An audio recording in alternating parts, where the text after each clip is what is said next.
فصل نمبر 1، جب اس کا موضوع کلمہ اور کلام ہے تو سب سے پہلے اسی کی وضاحت کرے گا۔ یہ جو بات آدمی کی زبان سے نکلے اس کو لفظ کہتے ہیں۔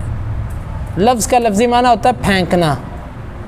انسان منہ سے کلمات باہر پھینکتا ہے تو ہر منہ سے نکلی ہوئی چیز کو لفظ کہتے ہیں۔ پھر لفظ دو طرح کا ہوتا ہے۔ لفظ اگر با معنی ہے یعنی اس کا معنی ہے کوئی تو اس کو کہتے ہیں موضوع۔ موضوع کا مطلب ہے بنایا ہوا، یعنی اس لفظ کو ایک خاص معنی کے لیے بنایا گیا۔ اور اگر بے معنی ہے یعنی لفظ کا معنی ہی کوئی نہیں تو اس کو کہتے ہیں محمل۔ محمل کا معنی ہوتا ہے چھوڑا ہوا، یعنی ایسے ہی چھوڑ دیا گیا۔ موضوع بنایا ہوا، مقصد کے لیے بنایا ہوا، محمل ایسے ہی چھوڑا ہوا۔ جس طرح کہ آپ کہتے ہیں چائے شائے، اب چائے موضوع ہے اور شائے محمل ہے۔ پانی شانی، تو یہ ہماری زبان کے اندر بھی ہوتا ہے، ہر زبان کے اندر ایسا چلتا ہے۔ عربی زبان میں لفظ موضوع کی دو قسمیں ہیں۔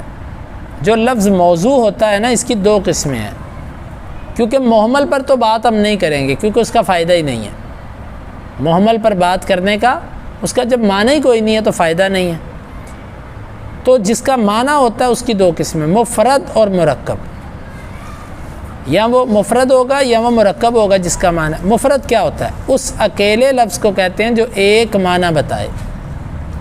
مفرد اس اکیلے لفظ کو کہتے ہیں جو ایک معنی بتائے، معنی بھی ایک ہے اور لفظ بھی لفظ در حقیقت ایک ہے۔ اس کو کلمہ بھی کہتے ہیں، کلمہ، کیونکہ کلام زیادہ کو کہتے ہیں اور کلمہ ایک کو کہتے ہیں۔ تو کلمہ کی تین قسمیں ہیں، اسم، فعل اور حرف۔ یہ تین قسمیں ہو گئیں کلمہ کی۔ اصل میں کلمہ کو کلمہ بھی اس لیے کہتے ہیں، کلم کا معنی ہوتا ہے کسی چیز کو زخمی کرنا، کسی چیز پر اپنا اثر چھوڑ دینا۔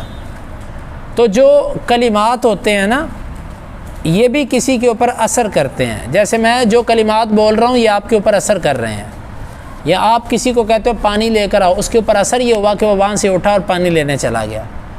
تو کلم جس طرح زخم انسان پر اثر چھوڑ دیتا ہے نا، اس طرح کلمہ بھی انسان پر اثر چھوڑتا ہے، اسی مناسبت سے اس کو کلمہ کہتے ہیں۔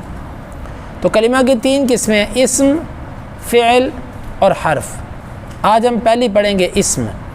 اسم کہتے ہیں نام کو، وہ کلمہ ہے جس کے معنی بغیر دوسرے کلمہ ملائے معلوم ہو جائیں، یعنی اکیلا اپنا معنی خود ہی بتا دے، کسی اور کو ساتھ ملانے کی ضرورت نہ پڑے، اس کو کہتے ہیں اسم۔ اپنا معنی خود بتائے، دوسرا کلمہ ملانے کی ضرورت نہ ہو، اور اس میں تینوں زمانوں میں سے کوئی زمانہ بھی نہ پایا جائے۔ اسم کی تعریف میں دو چیزیں آ گئی۔ پہلی چیز ہے وہ اپنا معنی خود بتائے، معنی بتانے میں کسی اور کی ضرورت اور ہیلپ اس کو نہ لینی پڑے، ٹھیک ہے۔ دوسرا کہ اس میں تینوں زمانوں میں سے اس کے معنی کے اندر کوئی زمانہ بھی ظاہر نہ ہوتا ہو، نہ ماضی، نہ حال، نہ مستقبل۔ جیسے رجل، آدمی، اب اس میں زمانہ کوئی نہیں ہے، ماضی ہے، حال ہے، بس ایک نام ہے۔ اور رجل اکیلے نہیں اپنا معنی بتا دیا آدمی، اس کو کسی اور کو ملانے کی ضرورت نہیں پڑی۔ اور اسی طرح علم، علم، مفتاح، چابی۔